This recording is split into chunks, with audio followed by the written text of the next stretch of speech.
Hello दोस्तों, आप सभी लोगों का हमारे यूट्यूब चैनल में स्वागत है।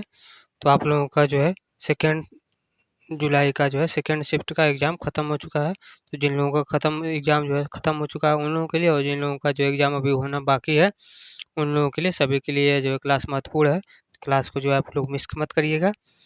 यह जो आप लोगों का एग्ज़ाम था जूनियर अकाउंट क्लर्क का, इसका एग्ज़ाम हुआ है। तो चलिए शुरू करते हैं आज के प्रश्नों को बिना समय को जो है नुकसान किए हुए। तो इसमें हमारा पहले हम देखेंगे सामान्य ज्ञान व करंट अफेयर से संबंधित प्रश्नों को, जिसमें से टोटल हमने 15 प्रश्न लिए हैं।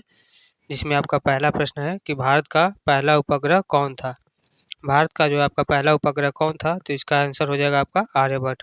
भारत का जो है पहला उपग्रह कौन था? तो इसका सही आंसर हो जाएगा आपका आर्यभट्ट।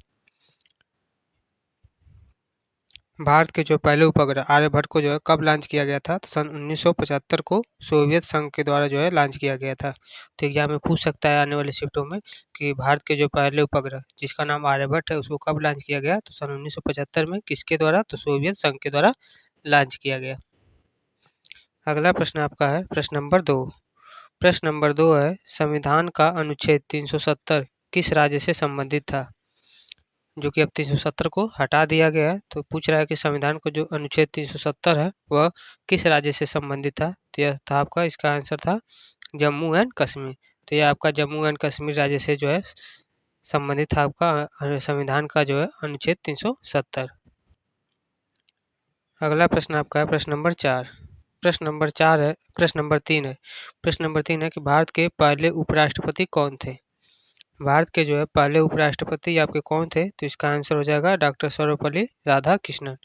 डॉक्टर सर्वपल्ली राधाकृष्णन जो है भारत के पहले उपराष्ट्रपति थे। सही आंसर हो जाएगा डॉक्टर सर्वपल्ली राधाकृष्णन। अगला प्रश्न है प्रश्न नंबर 4। प्रश्न नंबर 4 है नालंदा विश्वविद्यालय किस काल में प्रसिद्ध था? नालंदा विश्वविद्यालय आपका जो है किस काल में प्रसिद्ध था? तो इसका आंसर हो जाएगा गुप्त काल। नालंदा विश्वविद्यालय जो है आपका किस काल में प्रसिद्ध था? तो इसका सही आंसर हो जाएगा आपका गुप्त काल। यह एक प्राचीन बौद्ध शिक्षा केंद्र था। नालंदा विश्वविद्यालय जो है आपका, यह एक प्राचीन बौद्ध जो है शिक्षा केंद्र था, नालंदा विश्वविद्यालय। अगला प्रश्न है प्रश्न नंबर 5। प्रश्न है नोबेल पुरस्कार किस देश के द्वारा जो है दिया जाता है? नोबेल पुरस्कार है यह जो आपका किस देश के द्वारा दिया जाता है? तो इसका आंसर हो जाएगा स्वीडन। नोबेल पुरस्कार जो है आपका स्वीडन देश के द्वारा जो है दिया जाता है। और किस उपलक्ष्य में दिया जाता है? तो किसके लिए? तो यह शांति के लिए, शांति सम्मान के लिए जो है नोबेल पुरस्कार स्वीडन के द्वारा जो है दिया जाता है। अगला प्रश्न आपका है प्रश्न नंबर 6। प्रश्न है भारत का सबसे बड़ा पशुपालन राज्य जो है कौन सा है? भारत का सबसे बड़ा पशुपालन राज्य जो है कौन सा है? तो इसका आंसर हो जाएगा उत्तर प्रदेश। उत्तर प्रदेश जो है भारत का सबसे बड़ा पशुपालन जो है राज्य है। अगला प्रश्न आपका है प्रश्न नंबर 7। प्रश्न नंबर 7 है 2025 के लिए केंद्रीय बजट किस तारीख को जो है पेश किया जाएगा? 2025 के लिए जो आपका केंद्रीय बजट है यह किस तारीख को जो है पेश किया गया था? तो इसका सही आंसर हो जाएगा 1 फरवरी। 1 फरवरी को जो है आपका केंद्रीय बजट पेश किया गया था 2025 का। जैसे कि हमारे यहाँ परंपरा है, तो परंपरा के अनुसार जो है यह तिथि पहले से ही निर्धारित कर दी गई थी कि 1 फरवरी को जो है 2025 का केंद्रीय बजट पेश किया जाएगा। अगला प्रश्न है प्रश्न नंबर 8। प्रश्न नंबर 8 है ई श्रम पोर्टल किससे संबंधित है? ई श्रम पोर्टल जो है आपका किससे संबंधित है? तो इसका आंसर हो जाएगा असंगठित क्षेत्र के जो है श्रमिकों के पंजीकरण से।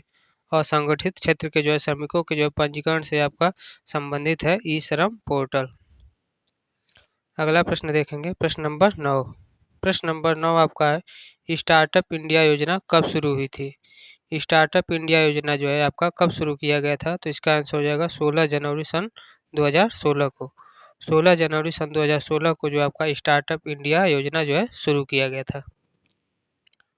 अगला प्रश्न है आपका प्रश्न नंबर 10। प्रश्न नंबर 10 है भारत में जीएसटी कब लागू हुआ था? भारत में जो है आपका जीएसटी कब लागू किया गया था? तो इसका आंसर आपका हो जाएगा 1 जुलाई सन 2017। 1 जुलाई सन 2017 को जो है भारत में जो है जीएसटी लागू किया गया था। अगला प्रश्न है प्रश्न नंबर 11। प्रश्न नंबर 11 है नदी हिल्स किस राज्य में स्थित है? नदी हिल्स जो है आपका किस राज्य में स्थित है? तो इसका आंसर हो जाएगा कर्नाटक राज्य में। नदी हिल्स जो है आपका किस राज्य में स्थित है? तो इसका सही आंसर हो जाएगा आपका कर्नाटक। कर्नाटक राज्य में जो है आपका नदी हिल्स स्थित है। अगला प्रश्न होगा प्रश्न नंबर 12। प्रश्न नंबर 12 है, भारत माला योजना किससे संबंधित है? भारत माला योजना जो है आपका किससे संबंधित है? तो इसका आंसर हो जाएगा सड़कों के जो है विकास से। सड़कों के जो है विकास से जो है आपका संबंधित है भारत माला योजना। किससे संबंधित है? तो भारत माला योजना जो आपका सड़कों के विकास से संबंधित है। अगला प्रश्न है प्रश्न नंबर 13। प्रश्न नंबर 13 है, विश्व पर्यावरण दिवस कब मनाया जाता है? विश्व पर्यावरण दिवस जो है आपका यह कब मनाया जाता है? तो इसका आंसर हो जाएगा 5 जून। 5 जून को जो है आपका विश्व पर्यावरण दिवस मनाया जाता है। अगला प्रश्न है प्रश्न नंबर 14। प्रश्न नंबर 14 है, भारत का राष्ट्रीय पंचांग कौन सा है? भारत का जो राष्ट्रीय पंचांग है वह कौन सा है? तो इसका सही आंसर हो जाएगा शक संवत। शक संवत जो है आपका भारत का जो है राष्ट्रीय पंचांग है। राष्ट्रीय पंचांग है। अगला प्रश्न आपका है प्रश्न नंबर 15। प्रश्न है कि भारत में सबसे लंबा रेलवे प्लेटफॉर्म कहाँ पर है? भारत में जो है सबसे लंबा रेलवे प्लेटफॉर्म जो है आपका यह कहाँ पर है? तो इसका सही आंसर हो जाएगा हुबली कर्नाटक में। हुबली कर्नाटक में जो है भारत का सबसे लंबा रेलवे प्लेटफॉर्म है। सही आंसर हो जाएगा हुबली कर्नाटक। आगे हम देखते हैं। अब हम देखेंगे हिंदी व्याकरण यानी कि हिंदी से संबंधित प्रश्नों को देखेंगे, जिसमें से टोटल हमने 10 प्रश्नों को जो है लिया हुआ है। जिसमें आपका अगला प्रश्न हो जाएगा प्रश्न नंबर 16। प्रश्न है, अच्छा शब्द किस प्रकार का विशेषण है? अच्छा शब्द जो है यह आपका किस प्रकार का विशेषण है? तो इसका सही आंसर हो जाएगा गुणवाचक विशेषण। अच्छा शब्द जो है आपका किस प्रकार का जो है एक विशेषण है? तो गुणवाचक विशेषण है। अगला प्रश्न है प्रश्न नंबर 17। प्रश्न नंबर 17 है, पढ़ाई किस प्रकार की संज्ञा है? पढ़ाई जो है यह किस प्रकार की संज्ञा है? तो इसका आंसर हो जाएगा भाववाचक संज्ञा। पढ़ाई जो है आपका किस प्रकार की संज्ञा है? तो इसका आंसर हो जाएगा भाववाचक संज्ञा। अगला प्रश्न है प्रश्न नंबर 18। प्रश्न नंबर 18 है, समान शब्द का विलोम क्या होगा? समान शब्द का जो है विलोम क्या होगा? तो इसका आंसर हो जाएगा असमान। समान शब्द का जो है विलोम क्या होता है? तो इसका आंसर हो जाएगा असमान होता है। अगला प्रश्न है प्रश्न नंबर 19। प्रश्न है, जलपान में कौन सा समास होगा? जलपान में जो है आपका कौन सा समास होगा? तो इसका आंसर हो जाएगा द्विगु समास। जलपान में जो है आपका कौन सा समास होता है? तो जलपान में आपका हो जाएगा द्विगु समास। अगला प्रश्न है प्रश्न नंबर 20। प्रश्न नंबर 20 है, मानवता शब्द में कौन सा प्रत्यय है? मानवता शब्द में जो है आपका कौन सा प्रत्यय होगा? तो इसका सही आंसर हो जाएगा ता। मानवता में आपका कौन सा प्रत्यय होगा? तो ता प्रत्यय होगा। अगला प्रश्न है प्रश्न नंबर 21। प्रश्न है, कर्मठ का पर्यायवाची शब्द क्या होगा? कर्मठ का जो है पर्यायवाची शब्द क्या होगा? तो इसका आंसर हो जाएगा परिश्रमी। कर्मठ का जो है पर्यायवाची शब्द क्या होगा? तो कर्मठ का जो है पर्यायवाची शब्द हो जाएगा आपका परिश्रमी। अगला प्रश्न है प्रश्न नंबर 22।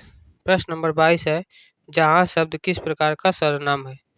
जहाँ शब्द जो है आपका किस प्रकार का सर्वनाम है? तो इसका आंसर हो जाएगा संबंधवाचक सर्वनाम। जहाँ शब्द जो है आपका यह किस प्रकार का सर्वनाम है? तो इसका सही आंसर क्या हो जाएगा? संबंधवाचक सर्वनाम। अगला प्रश्न देखते हैं प्रश्न नंबर 23। प्रश्न नंबर 23 है, राम दिल्ली गया इस वाक्य में जो कौन सा काल होगा? राम दिल्ली गया इस वाक्य में कौन सा काल होगा? तो इसमें इसमें आपका भूतकाल होगा। सही आंसर क्या हो जाएगा? भूतकाल। आगे हम देखते हैं। अगला प्रश्न है प्रश्न नंबर 24। प्रश्न है, मधुर प्लस आवाज आपका हो जाएगा मधुर आवाज। मधुर प्लस आवाज क्या होगा? मधुरा आवाज। इसमें जो है कौन सी संधि है? तो मधुरा आवाज में जो आपकी कौन सी संधि होगी? तो इसका आंसर हो जाएगा गुण संधि। मधुर प्लस आवाज इसमें कौन सी संधि होगी?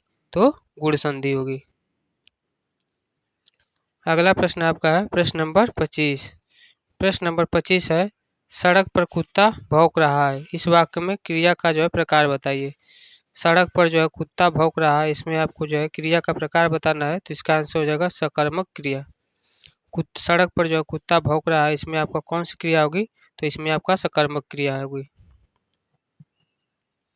अब हम देखेंगे कंप्यूटर से संबंधित प्रश्न। कंप्यूटर से संबंधित जितने प्रश्न होंगे सभी को हम कवर करेंगे। जिसमें आपका अगला प्रश्न हो जाएगा प्रश्न नंबर 26, सीपीयू का फुल फॉर्म क्या होगा? हमसे क्या पूछा है? सीपीयू का जो है फुल फॉर्म पूछा है, तो इसका आंसर हो जाएगा सेंट्रल प्रोसेसिंग यूनिट। सीपीयू का जो है फुल फॉर्म क्या होगा? तो सीपीयू का फुल फॉर्म हो जाएगा सेंट्रल प्रोसेसिंग यूनिट।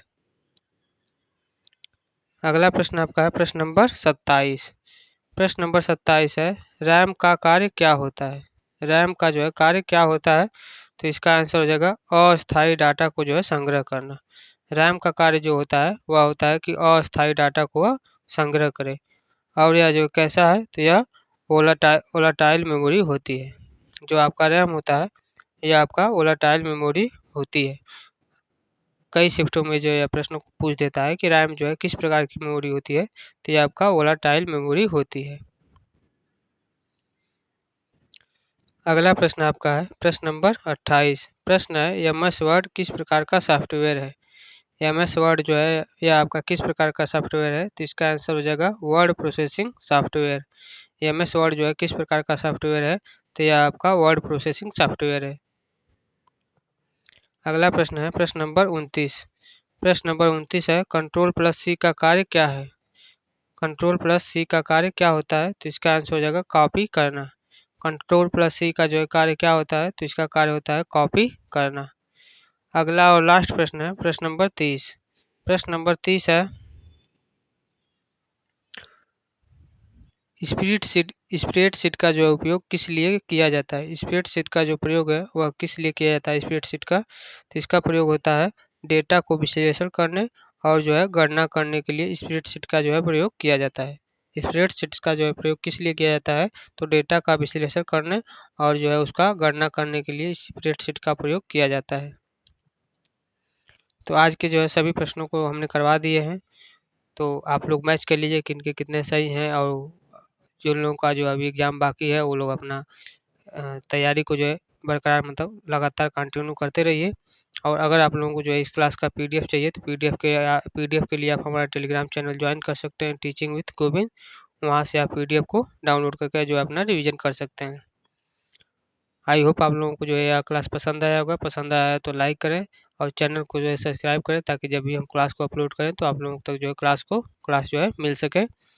और जिन लोगों का अभी एग्ज़ाम बाकी है वो लोग अपना जो है तैयारी को जो अच्छे से तैयारी करते रहें, आप लोगों का जो है सिलेक्शन ज़रूर होगा। तो आज के लिए बस इतना ही। जय हिंद, जय भारत।